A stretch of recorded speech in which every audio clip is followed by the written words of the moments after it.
Whenever Chris Wallace does an interview with a Trump advisor, it becomes clear right away that his goal is to trap them. Often things backfire, and he is left looking like someone lost in the Twilight Zone. No one is better at bringing this out than Lara Trump. In this clip, the more rational and poised her answers are, the more lost he looks. And joining us now, Trump campaign senior advisor and daughter-in-law to the president, Lara Trump. Lara, welcome back to Fox News Sunday. Thank you. Great to be with you, Chris. Let's start with the president's health.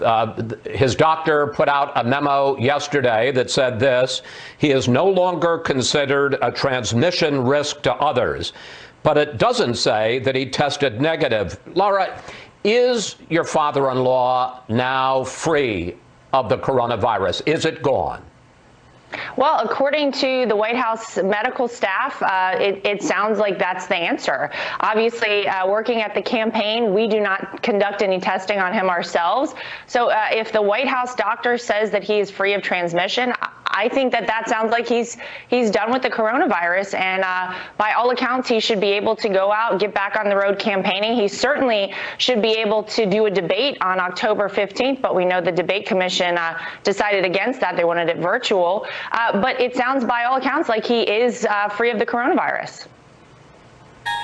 Okay, we'll get to the debate in a moment. As we said just a moment ago, the president held an event on the South Lawn of the White House yesterday, and while people were not socially distanced, many, but not all, were wearing masks. Having said that, that's a lot better than 2 weeks ago at the event for Judge Amy Coney Barrett, where people were packed in, almost no masks, and Dr. Fauci has said that that event was a super spreader. Question: why did it take the president getting COVID for the White House to take the CDC safety guidelines more seriously, although even yesterday they were still violating some? Well, at that Amy Coney Barrett event, look, I think most of those people, if not all of those people, were tested for coronavirus before sitting down for that event.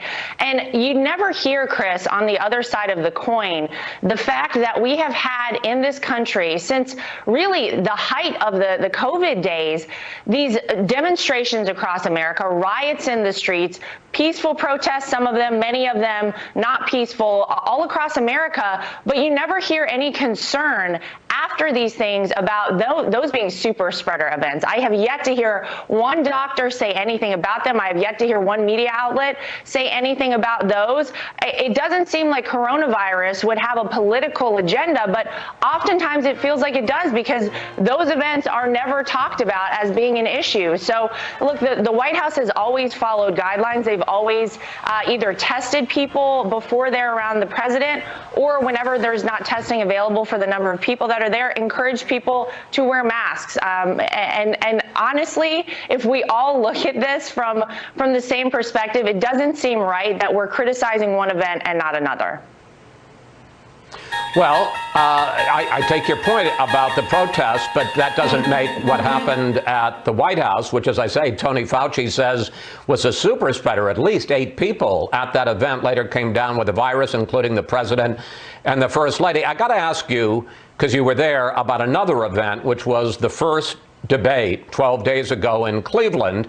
The Cleveland Clinic's rules were very clear. Everyone in the audience had to wear a mask, but after the first family came in with masks, you all took them off.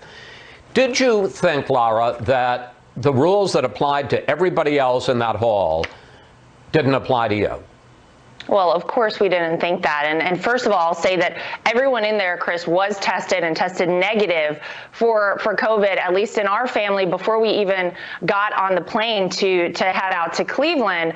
And we walked in with the masks on. We sat down. All of the seats were socially distanced. And I've heard you actually say this many times. I want to be very clear. Never one time did anyone from Cleveland Clinic come up and ask any member of our family to put a mask on. So that is totally false. I know that that notion has been out there. That is not true.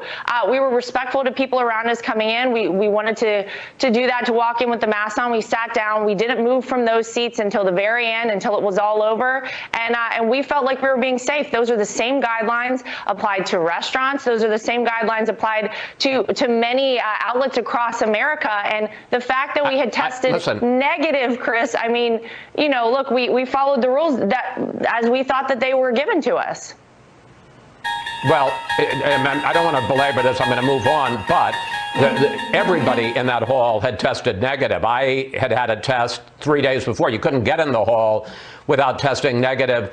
And the fact is, the rules were everybody except for the president, the vice president, and I were supposed to wear masks. And it was the Pool report. I'm not just making this up. The Pool report says that a member of the Cleveland Clinic, and in fact, there's video that exists coming up to somebody in the presidential party and saying, would you like masks? And they were waved away. Well, they didn't ask any member of our family.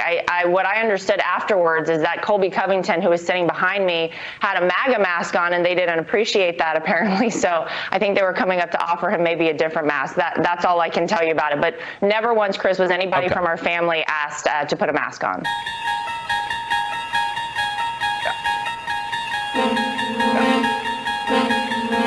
I want to ask you about some of the president's actions this week. On Tuesday, he tweeted this. I'm going to put it up on the screen. I have instructed my representatives to stop negotiating on COVID relief until after the election, walking away from talks with Nancy Pelosi. By Friday, the president was saying this. I would like to see a bigger stimulus package, frankly, than either the Democrats or the Republicans are offering. I'm going in the exact opposite now, okay?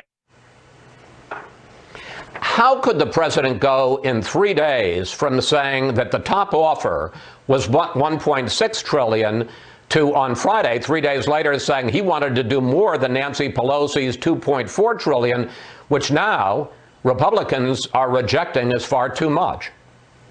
Well, I think first and foremost, let's point out the fact that I think most people can agree Nancy Pelosi was not serious about this negotiation. This was a liberal wish list, as have they all been when it comes to these stimulus bills with Nancy. You know, defunding the police, bailout money for states that were in huge deficits well before COVID hit any of them, trying to bail them out for their bad decision making from Democrat governors. And look, the president is entitled to change his mind. I haven't specifically talked to him about this, but, you know, maybe he got some different information. I can tell you, Chris, the bottom line is that he wants what is best for the American people. You saw the way he pushed forward the Paycheck Protection Program in the middle of COVID to make sure that small businesses could stay afloat, that people could weather the storm. This is no different. He understands that there are people out there who desperately need this money, but it feels like the Democrats and Nancy Pelosi are yet again playing politics, and that is not what we need right now. I've got one last question. We've got one last minute to talk about it. When the Commission on Presidential Debates announced this week that it was going to change the debate that, as you mentioned, was supposed to come up on Thursday the 15th from in-person at town hall to a virtual town hall, the president immediately pulled out. That debate has now been canceled. I understand why the president would have preferred an in-person debate, but that wasn't what was on the table. Didn't he make a mistake? Regardless of what you think of the commission, didn't the president make a mistake because he's now lost one of his last two chances to confront Joe Biden on camera? Well, I don't think so. Look, I think a virtual debate is just a complete disaster, quite frankly. We see even now when we're talking, there's a delay in communication. This is how it goes virtually. You cannot have a legitimate debate with somebody virtually.